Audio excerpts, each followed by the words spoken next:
In meetings, family talks, or daily chats, the person who speaks too much often loses the audience's attention. On the other hand, the one who listens and waits for the right moment to speak creates a powerful silence.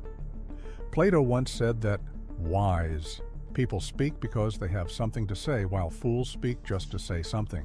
Think about a lion on the savannah. It doesn't roar without reason. It observes silently, watching every move, and strikes only when victory is certain.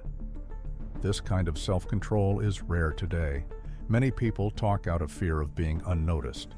But what if silence is exactly what you need to be taken seriously? Silence is more than a pause between words.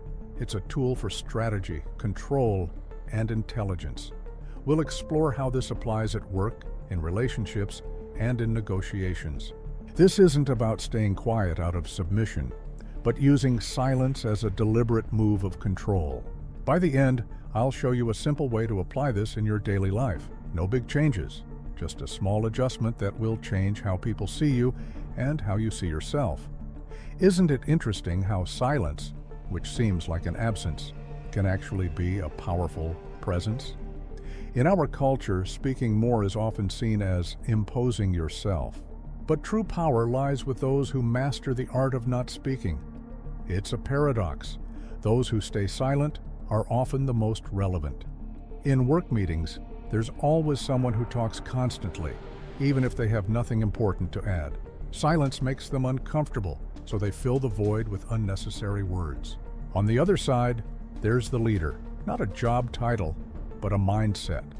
The leader listens, observes, and waits for the perfect moment to speak. When they do, every word lands like a well-calculated chess move, shifting the entire game. Think about chess. The impatient player moves impulsively, while the careful player studies the board and waits. Their pause makes the opponent anxious, and then they make a move that changes everything. In personal relationships, consider a family argument. One person insists on having the last word, getting agitated and raising their voice. Compare that to someone who listens to the end and dismantles the conflict with a single phrase.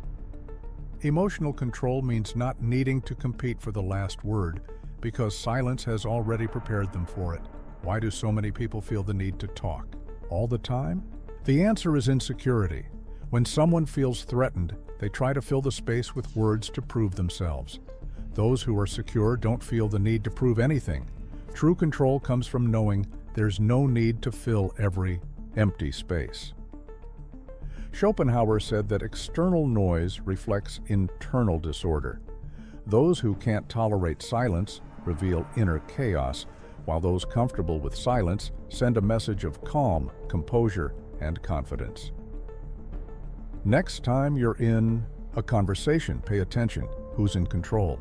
Is it the person who speaks nonstop, or the one who silently observes, carefully studying every move before acting? Ask yourself which one you want to be. Silence isn't just the absence of words, it's presence, strategy, and control. While noise distracts, silence organizes, creating a space for perception that few use consciously. That's why many works on strategy and philosophy emphasize the value of silence. Sun Tzu, in The Art of War, taught that all warfare is based on deception. When we are ready to attack, we must appear incapable. Silence isn't passivity, it's preparation for the next move. Think about a job interview. The recruiter asks a challenging question. How would you resolve a conflict with your manager? There are two types of candidates. The first responds immediately, stumbling over weak arguments. The second listens, pauses, and then responds, clearly and objectively. If you were the recruiter, which candidate would you hire? The second one, of course. Why? Because that pause conveyed reflection and confidence. The silence wasn't the absence of an answer. It was the time needed for the answer to be strong and decisive. This logic also applies to negotiations. Buying or selling, intense moments often reveal that the first person to speak loses. After an offer is made, the first to break the silence usually ends up at a disadvantage. A classic example is the salesperson who, noticing the customer's silence, feels the urge to keep talking. In their rush, they offer discounts or special terms, even when the customer didn't ask for them. This happens because the customer's silence made them uncomfortable. Beyond the professional sphere, the same thing happens in personal discussions. How many times during an argument does one person become uneasy with the other's silence and end up saying more than they should? Strategic silence creates doubt, discomfort, and exposure. At that moment, the person who remains silent gains control. Silence also carries symbolic power. Sometimes the absence of words says more than 1,000 explanations. Imagine a meeting where everyone is talking, but suddenly someone who hadn't spoken makes a single comment that shifts the discussion. It's as if all the other voices were just background noise. In this case, silence gave weight to the words. What makes silence so powerful? It breaks the logic of continuous flow. People are used to a constant stream of words, notifications, and stimuli. Silence interrupts that flow, creating a vacuum where people are forced to reflect. When you remain silent, the other person feels compelled to fill the empty space, but that emptiness belongs to them, not you. This dynamic plays out in meetings, interviews, discussions, and negotiations. So, the next time you feel the urge to respond immediately, do the opposite. Wait. Don't rush or give in to discomfort. Often, true power doesn't lie in speaking, more but in knowing the right moment to speak. Sometimes, being underestimated is the best position you can be in. Sun Tzu said that in war, if you are strong, appear weak. If you are near, appear far. This isn't cowardice or submission, it's strategic intelligence. Those who aren't seen as a threat aren't closely watched, and those who aren't watched have the freedom to move unnoticed. Socrates was a master of this practice. During debates, he'd ask simple questions and pretend not to know the answers, guiding the other person toward error. This technique became known as Socratic irony. He made his opponent believe they were in control, only to dismantle their reasoning with a single question. Socrates didn't need to appear the smartest, he just needed to be the smartest. In the modern world, imagine a boss who, instead of asserting authority, allows an intern to propose solutions. The intern feels they had a brilliant idea, but the boss had already considered that path. By not asserting dominance, the boss lets the intern shine, but in reality, the boss is in control. This isn't manipulation, it's delegating without losing control. People like this don't feel the need to prove they're in charge because they already know they are. This pattern is also visible in classrooms. The student who stays silent for most of the class is often seen as distracted. Then, at some point, they raise their hand and ask a question everyone else had, but didn't dare to ask. At that moment, the teacher shifts their attention to that student, and the rest of the class falls silent. Why does this happen? Because the one who stays silent creates the expectation that when they finally speak, they'll have something important to say, and more often than not, they do. Another common example is in negotiations. People who talk too much and try to appear smart often reveal too much about their interests. On the other hand, the one who appears uninformed or unhurried takes a position of advantage. It's like the customer who, upon hearing a salesperson go on and on, remains silent, simply observing. They don't seem convinced nor reject the offer. Meanwhile, the salesperson becomes desperate to close the deal, and the customer already knows they'll get a better discount. This is why the best negotiators master the art of silence. Appearing less interested is often the key to getting more. Why does this work? The logic is simple. People lower their guard around those who don't seem like a threat. Think of a card game. If everyone thinks you have a weak hand, they won't watch your moves closely. This allows you to surprise them when it's time to act. The opposite is also true. If everyone thinks you have the strongest hand, all eyes will be on you, and every misstep will be noticed. This is exactly what Sun Tzu teaches us. The strong who appear weak have freedom, while the weak who try to appear strong expose themselves. So, the next time you feel the urge to prove yourself or show how smart you are, ask yourself, what do I gain by exposing myself right now?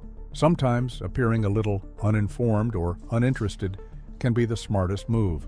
Not because you're less capable, but because you're calculating each step, just as Socrates did, as Sun Tzu taught, and as truly strategic leaders still do today. Silence isn't just a communication strategy. It's also a tool for emotional self-control. External noise is visible and audible, but internal noise is often harder to perceive. Many times, it's that inner noise that makes us lose control during discussions, arguments, and conflicts. Knowing how to remain silent in the face of provocation isn't weakness. It's the pinnacle of emotional control. Imagine a couple's argument. One raises their voice, arguing nonstop, and in some cases, even starts shouting. The other stays, silent, not out of contempt, but out of attention. They don't react right away, they just observe. The one shouting starts to feel exposed, hearing the echo of their own noise. The other person's silence becomes a mirror, making the lack of control even more visible. At that point, the person yelling loses control of the situation and often realizes it too late. This dynamic repeats itself in work meetings. When someone loses patience and speaks aggressively, the expectation is that the other person will respond in kind. If the response is an immediate reaction, the conflict escalates. But when the response is silence, the cycle is broken. That unexpected pause destabilizes the other person's impulsive reaction. Many times, the person who loses patience also loses their reason. This principle of self-control through silence was widely used by Gandhi during protests against British rule. He refused to resort to violence even in the face of extreme provocation.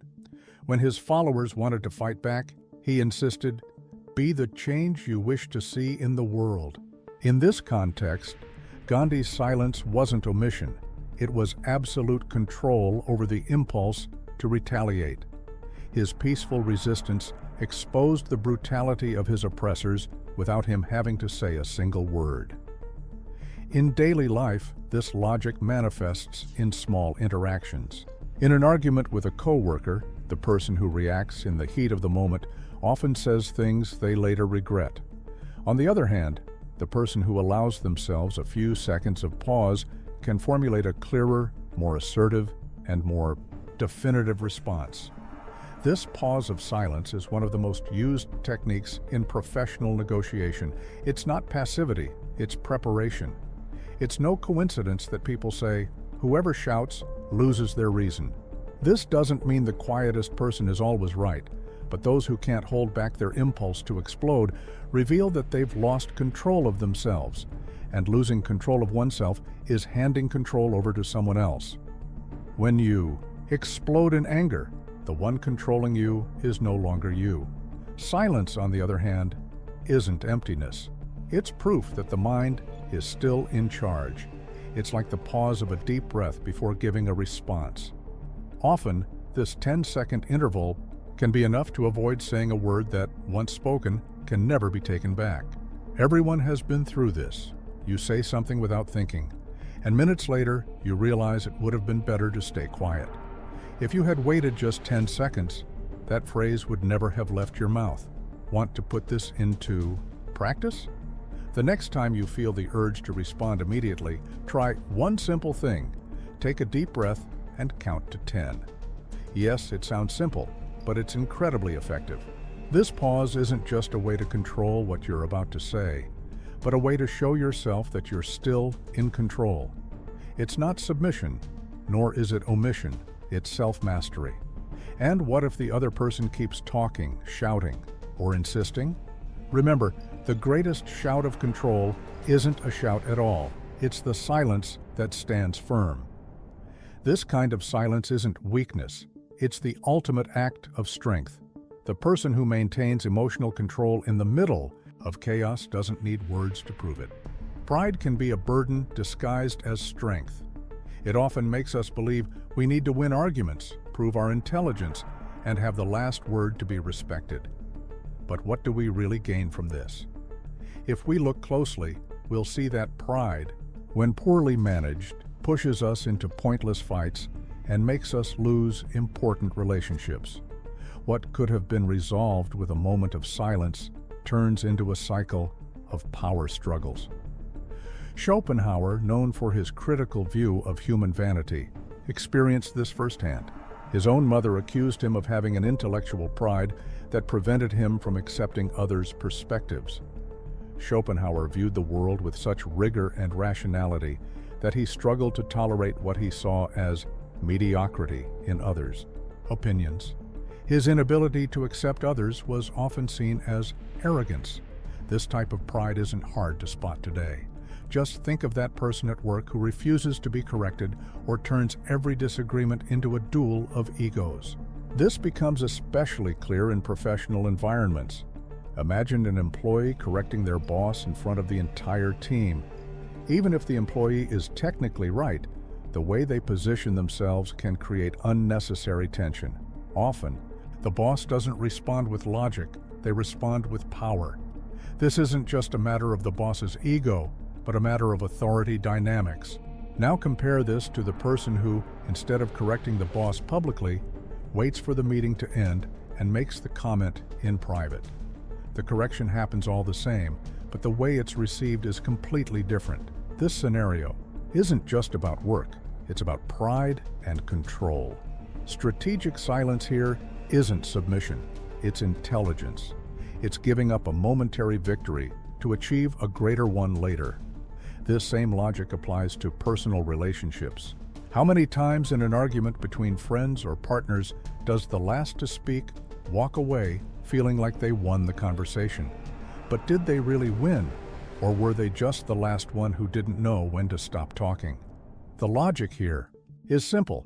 Speaking out of pride has a cost, and the price is often higher than it seems.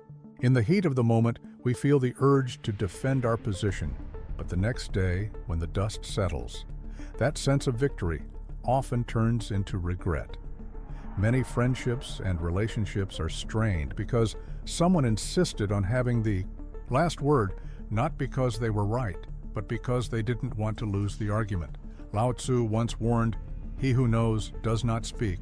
He who speaks does not know."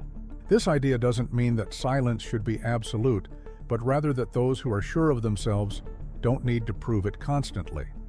When you have clarity about who you are, you don't feel the need to fight for speaking time to affirm your intelligence, authority, or relevance. Take a moment to reflect. How many arguments have you lost simply because you wanted to have the last word? How many debates turned into unnecessary confrontations because no one was willing to give in? Pride works like this.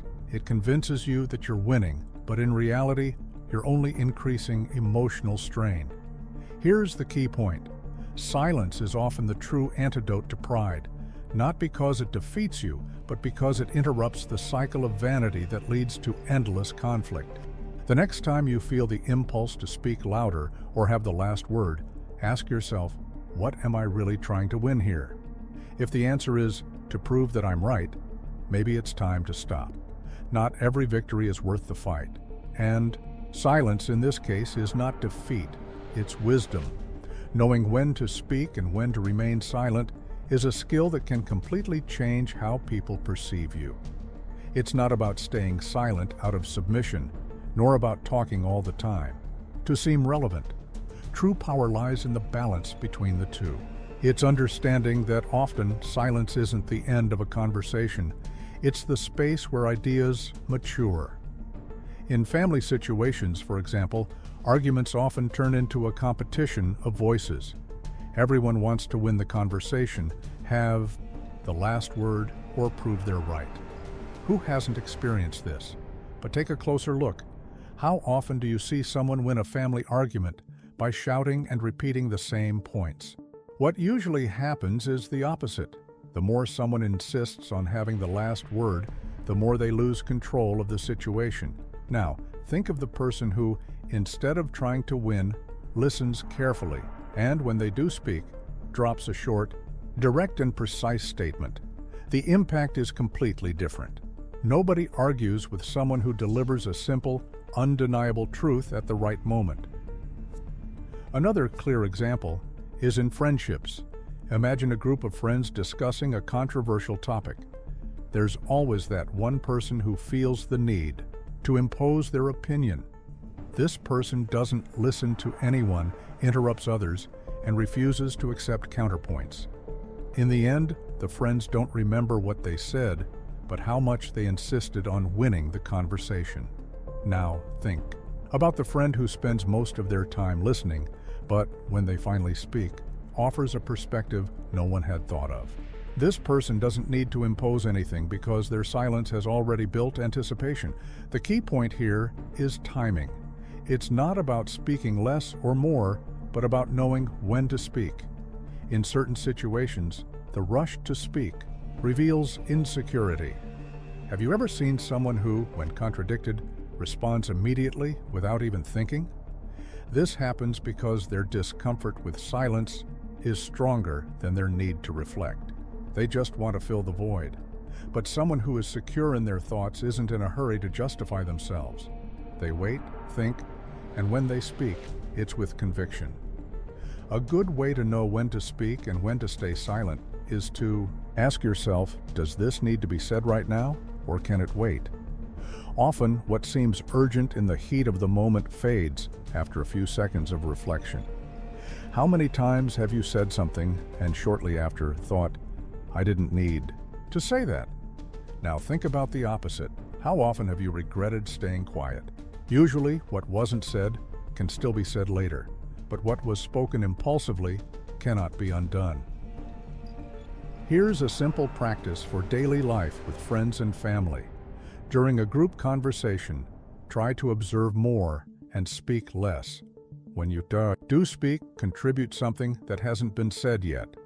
Not only does this make your words more impactful, but it also shows that you listen before you give your opinion. In arguments and conflicts, when you feel the urge to respond impulsively, pause and count to 10 before speaking. That's it. This brief pause is enough to shift your brain from reactive mode to rational mode. In text messages, before replying to a message that upset you, close the app for 5 minutes. Many arguments via text happen because of the rush to reply. Digital silence is also a form of control. Silence in this context isn't just a strategy or a technique. It's a choice to avoid fueling tension. You don't have to do it all the time or use it in every conversation, but when you do, the impact is undeniable. After all, silence isn't just an absence of words. It's a fertile space where ideas are given time to grow. Words have their value, but so does silence. It's not about deciding which is better or more effective, but about recognizing that silence, like words, can open new paths. Sometimes the impulse will be to speak. Other times, it will be to wait. There's no exact formula for this, and perhaps that's the whole point. You don't have to be in control all the time. Sometimes the pause isn't passive waiting. It's a way to let time do its work. Silence has never been about staying quiet forever. It's not the absence of voice, but the presence of intention. Those who choose the right moment to speak aren't being passive. They're controlling the rhythm of the conversation. That's power. Throughout this reflection, we've seen how this power shows up in different areas of life, at work, in friendships, and in relationships. Silence proves to be more effective than any rushed speech. It's not about talking less, but about talking better. A precise comment at the end of a conversation can have more impact than dozens of interruptions during it. This isn't a mystery. It's clarity. The real point here is simple. There's no competition between words and silence. One needs the other. Silence gives words their power, just as pauses give music its rhythm. When you master this alternation, your words stop being noise and become a true voice. More than a way to deal with the world, silence is a way to deal with yourself. When you stop reacting to everything, you begin to notice what's happening. Inside you, amid the internal noise, a clarity emerges that wasn't there before. It's not about silencing the world. It's about listening to what the world is trying to tell you. For that reason, silence doesn't need to be a rule or a technique. It's an option. The power of that option lies in the fact that it's yours. If this reflection made you think, maybe it's worth observing over the next few days the moments when you choose to speak or stay silent. Pay attention to the effect it has on others and on yourself.